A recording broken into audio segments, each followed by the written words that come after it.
Graça e paz, igreja. Tudo bem com vocês? Vocês estão bem? Pessoal que está nos assistindo em casa aí, espero que vocês estejam bem confortáveis, bem seguros e também bem abertos para a palavra que o Senhor quer falar com a gente essa noite. Noite, né? Depois das 6, dessa noite. Então, que todos nós aqui e vocês aí em casa, lá em Rancharia, aqui na Baixada Santista, São Vicente, no Brasil e no mundo, sabemos aí que temos nossos telespectadores aí assistindo-nos a mundo afora, então que você se sinta à vontade nesse momento. Fazemos parte de uma mesma família, como já foi dito aqui no louvor. Então, que nós tenhamos essa simplicidade e essa comunhão juntos aqui. Beleza? Então vamos começar. Eu hoje vou falar sobre um tema delicado e um tema complexo. Vou falar sobre a vida, mais especificamente sobre a frustração que muitas vezes a vida nos encarga.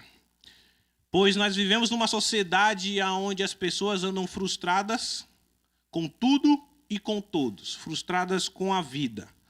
E eu tenho caminhado aí em constante contato com diversas pessoas na sociedade, de diversos níveis sociais, de diversas faixas etárias, crianças, adolescentes, adultos, pessoas de classe média alta e, inclusive, pessoas em situação de rua. Em todos esses meios, o que eu tenho visto é que a sensação, o sentimento de frustração se faz presente. Em todos esses grupos de pessoas, em todas essas situações, a frustração se faz presente. E eu queria conversar um pouco sobre isso. Recentemente eu estive diante da seguinte afirmação, uma afirmação forte, mas vocês vão entender porque eu estou falando, por que eu estou citando ela. A afirmação é a seguinte: eu nunca pensei em me matar, mas constantemente não faço a mínima questão de viver. Essa frase, confesso que me tocou e me fez pensar sobre a vida. Quando eu estive diante dessa afirmação, eu fiquei pensativo sobre qual o significado da vida. Por que a vida nós precisamos viver? Coisas do tipo. E o título dessa mensagem é Viver é complicado? Na verdade, é uma pergunta que eu faço para todos aqui, para você que está nos assistindo. Viver é complicado? Esse é o título da mensagem, mas também é uma pergunta que espero que no decorrer da explanação aqui a gente possa chegar a uma conclusão. Porque parece que toda a obra de nossas mãos não tem feito sentido algum. Nossos planos, nossos sonhos, construções, engajamento profissional, acadêmico, nossos relacionamentos, nada disso tem feito sentido. Parece que tudo isso que nós construímos, tudo aquilo que nós nos aplicamos, tem sido inútil. E parece que tudo aquilo que nós plantamos com suor, na hora da colheita não faz sentido algum também. Parece que nós só nos desdobramos sem nenhum tipo de recompensa. E as crises atuais que nós estamos vivendo, a coronavírus, a pandemia,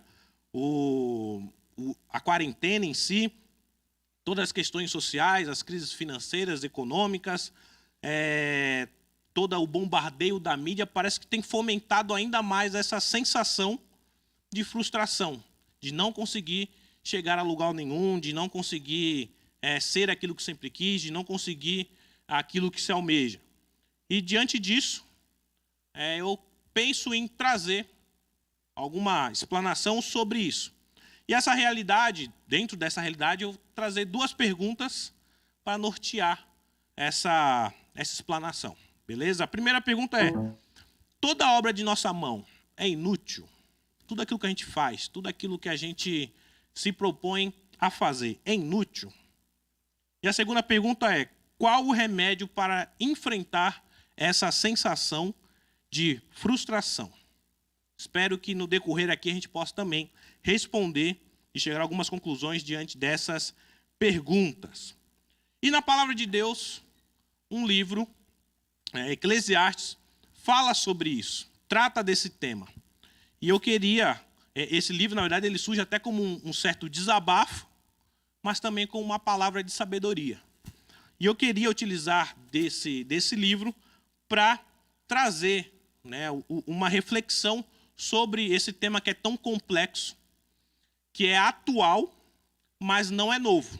É algo que tem se propagado no decorrer dos anos em diversos níveis sociais. Mas antes de adentrar na exposição direta do texto, queria trazer algumas informações necessárias para a gente entender o fluxo da ideia do autor, para entender essa interpretação que nós faremos hoje dessa explicação. Primeiro, essa obra é uma escrita adquirida de uma sabedoria vinda de experiências, de uma vivência. O autor, tradicionalmente colocado como o rei Salomão, que tem muitos fundamentos para isso, tanto interno no texto, quanto fontes externas, que enfatizam e que embasam essa ideia de que, de fato, foi Salomão que escreveu esse texto. No texto está o Kohelet, que significa o pregador, traz essa ideia de que, de fato, quem escreveu foi Salomão, o rei de Israel, filho de Davi. E ele expressa a verdade sobre a vida a partir de uma vivência, a partir de experiências. Ou seja, ele não está falando apenas sobre a vida, ele não está falando sobre alguns aspectos da vida. Ele está falando de coisas que ele presenciou, de coisas que ele experimentou, de coisas que ele viveu e, por conta disso, pode falar com autoridade. Essa é a ideia do livro. Então, além da inspiração divina, Deus considera a possibilidade, as questões do autor, essa vivência dele, a compreensão que o autor teve da vida. Então, nós não estamos falando apenas de uma compreensão teórica sobre a vida, e sim de um entendimento real do que a vida é. Isso é muito importante a gente considerar. Isso é muito importante a gente levar em consideração. Porque não estou expondo aqui uma questão teórica. Não estou os 3 passos para ser feliz, as 5 pontos para você conseguir ter sentido na vida. Não é essa a ideia. A ideia é de que Deus possa abrir nossa mente, nosso coração para entender essas verdades e trazer para si, trazer para o nosso coração e também para o nosso entendimento. Não é uma mera prática, não é um mero conhecimento, e sim um conhecimento, uma sabedoria vinda de Deus, para que nós possamos aprender e aprender isso nos nossos dias. Então, diante disso, antes de entrar no texto, queria orar com vocês.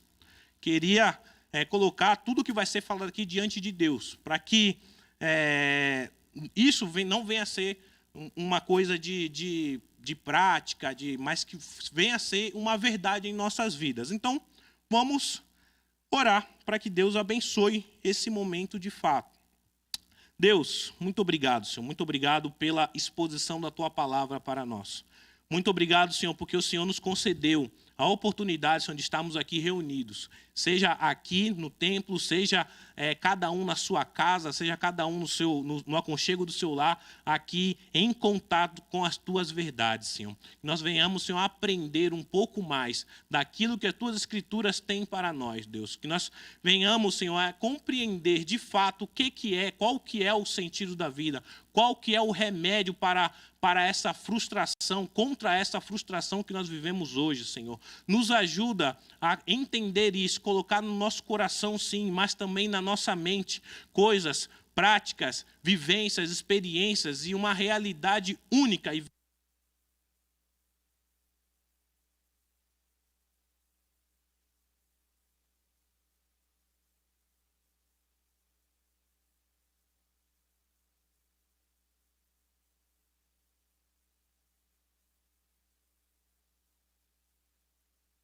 queria que vocês abrissem suas Bíblias em Eclesiastes. O livro de Eclesiastes, já citei ele aqui, lá no capítulo 2.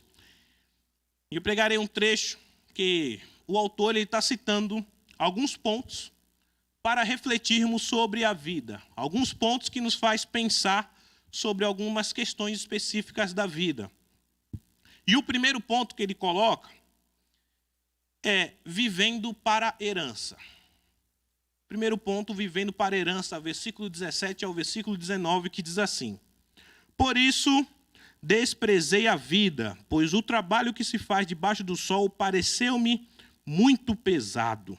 Tudo era inútil, era correr atrás do vento.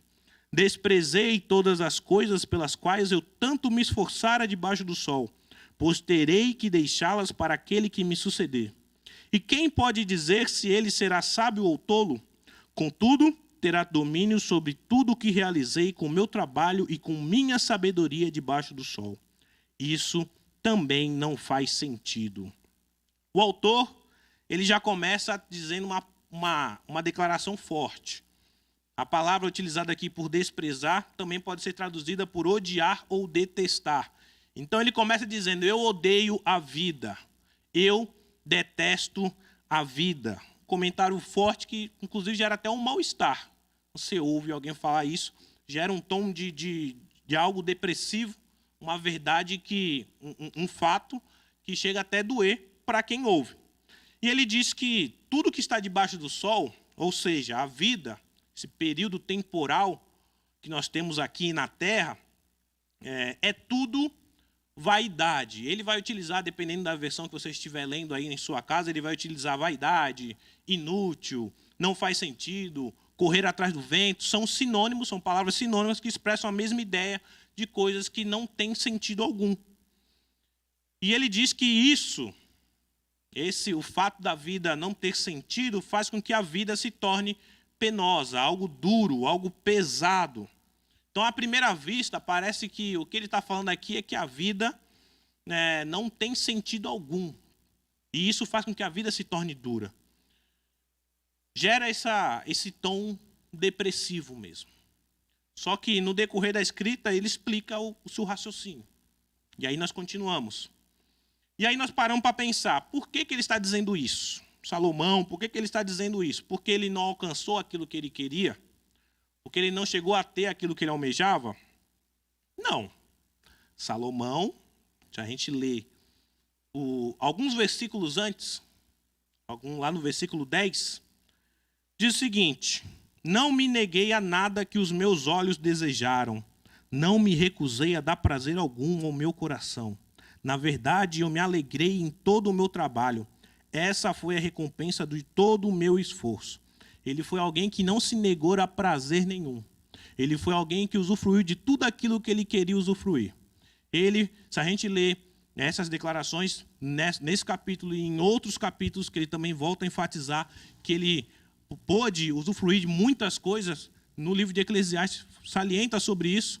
E se a gente lê a história dos reis, a história de Salomão, as passagens que citam ele, nós sabemos que aquilo que ele queria ter, ele conseguiu. E tudo esteve ao alcance dele, riquezas, mulheres, fama, um empreendimento sólido, ele pôde construir um nome, um status, e tudo isso esteve diante dele. Então, mesmo tendo todo esse sucesso, mesmo obtendo todas essas conquistas, a sensação de frustração ainda o acompanhou a ponto dele dizer, eu odeio a vida.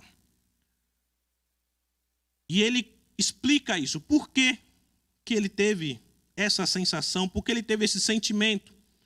Pelo fato de que todo o seu esforço, todo o seu trabalho, toda a sua sabedoria, todo o trabalho de sua mão, todos os seus ganhos, todos os seus resultados, todos os seus lucros, iria para alguém que ele não saberia, que ele não sabia se essa pessoa ia administrar ou perpetuar aquilo que ele construiu com tanto trabalho, com tanto esforço.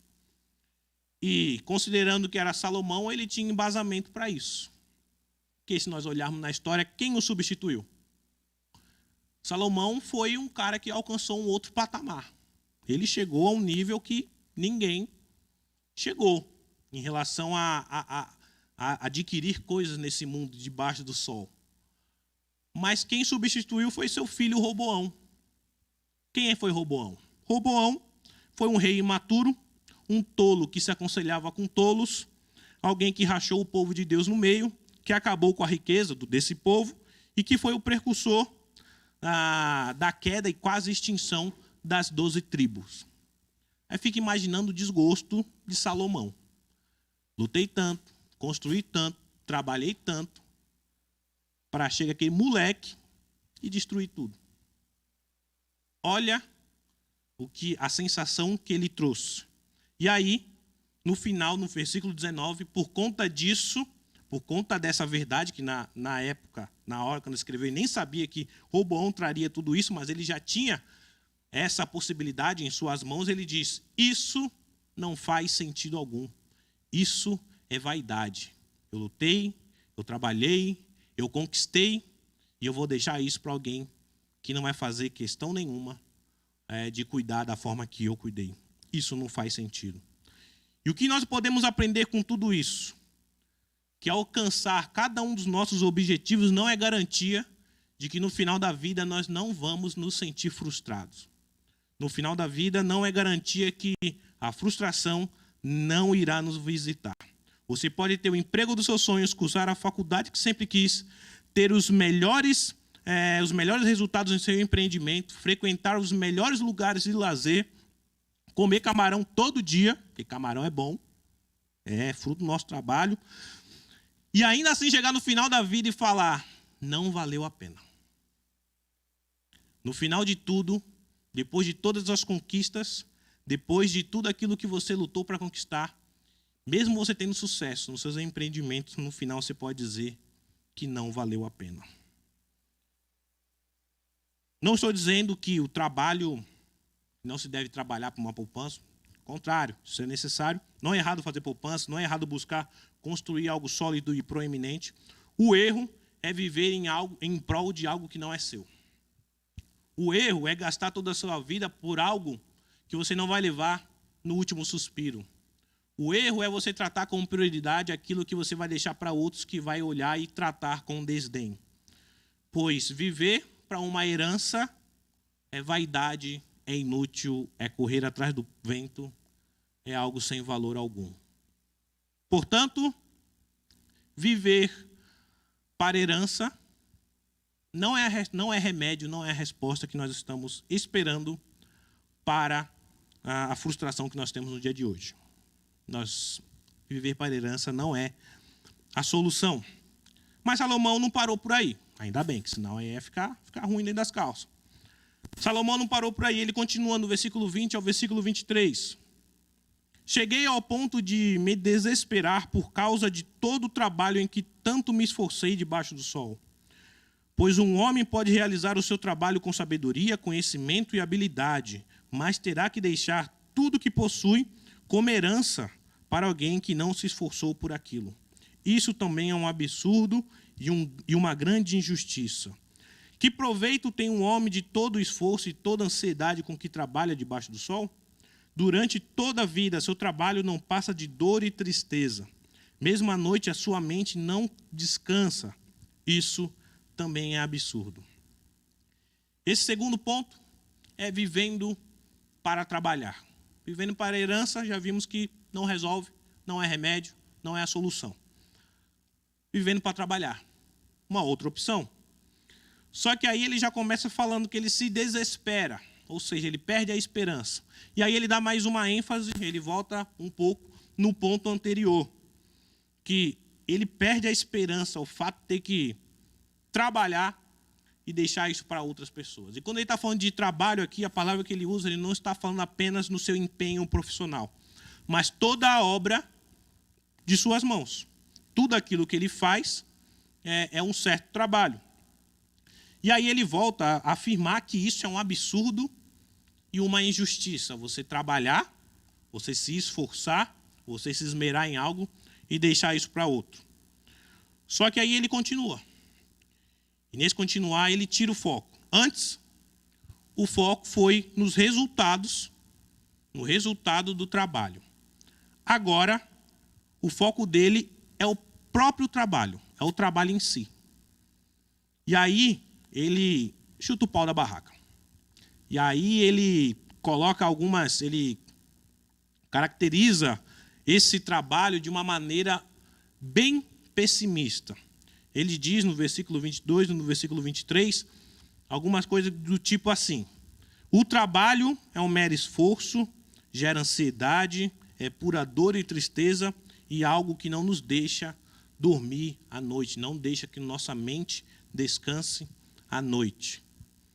Salomão tira o foco dos resultados e foca no trabalho em si. Ele deixa claro que o trabalho é penoso. Ele deixa claro que trabalhar, não só, como repito, não só na questão profissional, não estamos nos referindo apenas à questão profissional, mas todo esforço de nossas mãos gera desgaste, cansa, mexe com a nossa cabeça e nos faz sofrer.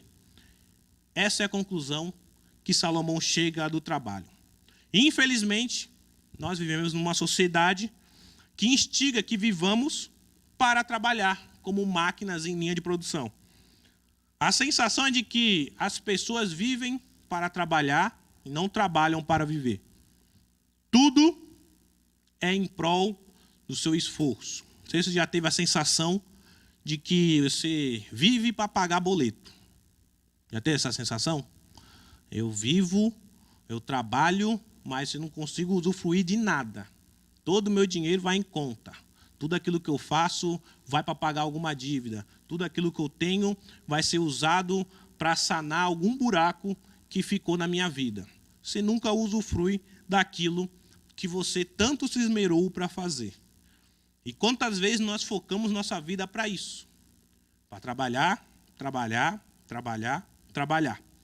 Focamos naquilo que deveria ser o nosso instrumento de manutenção e provisão para si e para as pessoas ao seu redor. Então, precisamos ter sabedoria para saber, para compreender que a obra de nossas mãos é fundamental, mas não é um fim em si mesmo.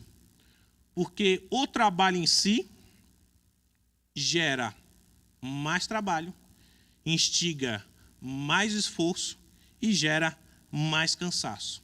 Imagina você viver para isso, para algo que só te vai sofrer, que te gera ansiedade, que te gera um cansaço físico, mental, emocional e até espiritual. E quando estamos falando de trabalho aqui, é imposto em nós esse trabalho em todas as áreas. E muitas vezes nós vivemos esse trabalho, esse esforço em todas as atividades das nossas vidas. Ir para casa se torna penoso. Fazer as coisas de Deus se torna um trabalho. Se encontrar com os amigos se torna uma obrigação, porque tem que fazer. Todo o seu trabalho, todo o seu esforço, de fato, vira um mero trabalho que gera cansaço, que gera ansiedade, gera dor, tristeza, sofrimento. Isso, viver dessa maneira, viver para esse trabalho, é inútil. É correr atrás do vento. É pura vaidade. Essa é a conclusão que Salomão chega em relação ao trabalho. Então, viver para a herança não resolve. Viver para o trabalho, menos ainda. Continuaremos fadigados com a vida se dependermos disso. Mas Salomão continua. Ainda bem, senão, né? E aí ele vai no ponto 3. Nosso último ponto. E ele diz no versículo 24 ao versículo 26, para o homem não existe nada melhor do que comer, beber e encontrar prazer em seu trabalho. E vi que isso também vem da mão de Deus. Pois quem comerá e quem se alegrará se isso não vier de Deus? Ao homem que agrada a Deus, ele recompensa com sabedoria, conhecimento e felicidade.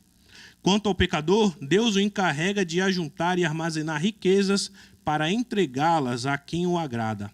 Isso também é inútil. É correr atrás do vento. Nosso terceiro ponto é vivendo para agradar a Deus. Salomão expõe que buscar saciar as necessidades básicas, aqui ele coloca o comer e o beber, e usufruir dos frutos do seu trabalho, do esforço de suas mãos, não tem nada de errado. E, na verdade, é até bom. É isso que gera um senso de utilidade para a vida. E aí parece até que ele se contradiz. Acabou de falar trabalhar, que o esforço de suas mãos não tem sentido algum, e agora ele fala que o comer, o beber e o usufruir do fruto dos seus trabalhos é algo bom? Como assim? Parece estar se contradizendo. Só que aí ele coloca um elemento que faz toda a diferença. O reconhecimento de que Deus, de que tudo isso vem das mãos de Deus, faz toda a diferença. Quando você consegue colocar aquilo que você faz todo o seu empenho nas suas atividades, todo o suor que você carrega, entendendo que ainda assim Deus é o provedor, isso gera uma sensação de que vale a pena. O esforço por si só gera mais esforço. Mas quando nós entendemos, ou vemos, contemplamos a graça, a misericórdia, o amor de Deus, né, em cada esforço nosso, isso passa a fazer sentido. Quando nós conseguimos encontrar a presença de Deus em cada atividade, em cada área das nossas vidas, aquilo para de ser um esforço aleatório, sem significado, inútil, e passa a ser algo que tem um cabimento. Isso tem sentido, isso tem um porquê. Aí no versículo 25, um versículo que a tradução gera, as traduções divergem em algumas delas, gera muita discussão, mas ele traz essa ideia, transmite a ideia de que Deus é o único provedor de satisfação para as nossas demandas particulares. A versão Almeida, século 21, diz o seguinte: quem desfrutará da comida e da vida sem Ele, sem Deus? Se nós apenas desfrutarmos disso, pode ser até algo bom, pode até ser algo saciável, mas ainda assim não terá sentido. Somente quando Deus faz parte dessa atividade, desse trabalho, isso passa a ter sentido. Em outras palavras, minhas necessidades básicas, meu trabalho, a minha vida só terá satisfação com a participação do Senhor. Essa é a conclusão que Salomão chega. Salomão compreende que viver para si, compreende que viver para encher o próprio celeiro, compreende que viver para deixar de herança coisas para os outros, viver para a satisfação própria, vai gerar frustração. Vai gerar a sensação de que a vida é inútil. Vai gerar a sensação de que passou a vida, anos após anos, correndo atrás do vento. Mas que quem vive para agradar a Deus, quem vive convidando para participar de cada trabalho, cada atividade, cada obra de sua mão, de suas mãos, isso gera motivo de viver, um motivo de realização e um sentido para a vida. Então, vivendo para agradar a Deus é o remédio para essa sensação de frustração. E concluindo, nós podemos ver que viver para deixar herança, viver para o trabalho ou viver para o sucesso, focado nisso, proporcionará a você uma vida inútil e com a sensação de correr atrás do vento. Uma vida frustrada e sem sentido. Porém, viver para agradar a Deus, reconhecendo a provisão dEle, vendo a manifestação dEle em cada atividade do seu dia a dia, vendo a participação dEle nas suas escolhas, quando você chama Ele para participar, inclusive das suas dores, tudo passa a fazer sentido. Tudo passa a dar um novo senso de vida, um valor da vida. Então, respondendo as duas perguntas iniciais. Primeira pergunta: a obra de nossas mãos, a obra da sua mão, toda a obra da sua mão é inútil? Não. Toda a obra da sua mão não é inútil, se você fizer isso para a glória de Deus. Seja o comer, seja o beber, faça para a glória de Deus. Se Deus estiver presente nas suas atividades, no seu trabalho, na sua caminhada, a obra das suas mãos tem valor. Nada será vão. E a segunda pergunta foi: qual é o remédio para essa sensação de frustração? Deus. Uma vida só terá sentido, uma vida só terá valor, uma vida não terá a frustração se Deus estiver presente. Se Deus estiver na jogada. Se o Senhor se faz presente em cada situação dela. Ele é o remédio para a frustração que o mundo vive hoje. E esse ensinamento de Salomão se encaixa perfeitamente nas palavras do próprio Jesus, quando ele diz: busquem, pois, em primeiro lugar o reino de Deus e a sua justiça, e as demais coisas vos serão acrescentadas. Seja lá no Antigo Testamento, seja no Novo Testamento, a ideia de uma vida útil, de uma vida com sentido é a mesma. Quando você tem os olhos fitos no Senhor, cada atividade sua, cada trabalho seu, cada obra da sua mão fará sentido. Sem isso, é correr atrás do vento, é algo que trará para você frustração e que na qual, no último suspiro, você vai se arrepender de toda a obra que você construiu. Então, foque no alto, foque no Senhor, foque em Deus, para que a tua vida, para que a nossa vida tenha um sentido e que nós possamos chegar no final de nossas vidas e declarar, como Paulo falou, que valeu a pena, que vale a pena. Nosso trabalho vale a pena. Queria orar com você nesse momento. Queria que você, aí onde você estiver, fechasse seus olhos. Você estiver com a sua família, reúna aí com a sua família. Eu quero orar com você nesse sentido. Você que está no seu lar, está nos assistindo, talvez recebeu esse link aí e nem sabia do que se trata. Queria escutar diferente e ainda não deu esse passo, não reconheceu esse privilégio de poder ter um sentido na vida somente com o Senhor Jesus. Queria te fazer esse convite.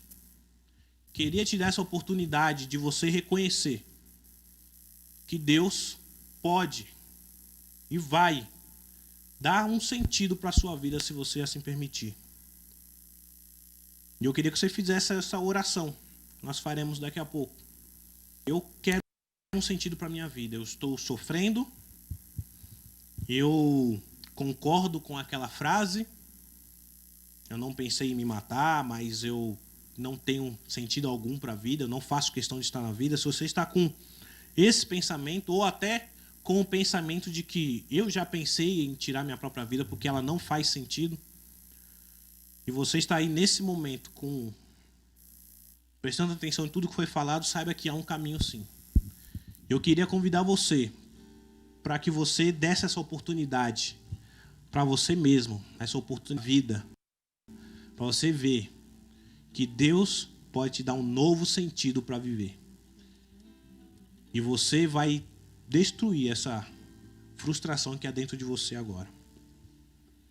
E você também, que talvez esteja aí, já está no caminho, já reconheceu o Senhor como seu único e suficiente Salvador, mas os encargos da vida, a vida penosa, todo o trabalho, tem também gerado frustração em você, e por conta disso você saiu, começou a trilhar um outro caminho, começou a fazer buscar essa satisfação, buscar um sentido em qualquer outro caminho. Você também, se quiser dar esse passo de volta, vamos orar junto. E você que está no caminho, reconhece isso, mas está sofrendo, saiba que você não está só. Embora com Deus nós temos a certeza de que a vida vale a pena, isso não nos impede, isso não é certeza de que nós não passaremos por problemas, por dores, nós não passaremos pelo vale da sombra da morte. A certeza que nós temos é que Ele estará lá. Então, se você também está nessa situação, mesmo estando no caminho, mesmo já reconhecendo a Jesus Cristo como seu único e suficiente Salvador, quero orar também com você. E diante de Deus, toda essa nossa vida, para que aquilo que nós fizermos debaixo do sol tenha algum sentido. Senhor Deus, Pai, venho colocar, Pai, a vida dos meus irmãos que estão nesse momento assistindo, estão em contato com essa tua palavra e entenderam que somente contigo há um sentido para a vida. E eles reconhecem o Senhor como o único e suficiente Salvador. Que o Senhor escreva o nome deles no livro da vida, Senhor. Perdoa seus pecados, sua natureza pecadora que todos nós temos. Dá um novo sentido para a vida, Senhor. Dá um novo ar, dá uma nova vida, Senhor. Que eles possam, a partir de hoje, experimentar de algo novo, de um novo sopro, de um novo sentido, Senhor. Que eles possam experimentar de uma nova vida. Aqueles que estão afastados do Senhor por conta dessa vida, dos problemas, dos desafios, de tantas coisas, Senhor, que muitas vezes nos traz frustração, Senhor. Deus, que eles também desejarem, Senhor, como o filho pródigo que tentou achar prazer em tantas outras coisas. Pai, aceita-os de volta com seus braços de amor e mostra que somente no Senhor há festa, somente no Senhor há o banquete, a alegria, Deus. E com isso eles possam viver uma vida com sentido e não vivendo, correndo atrás do vento, Pai.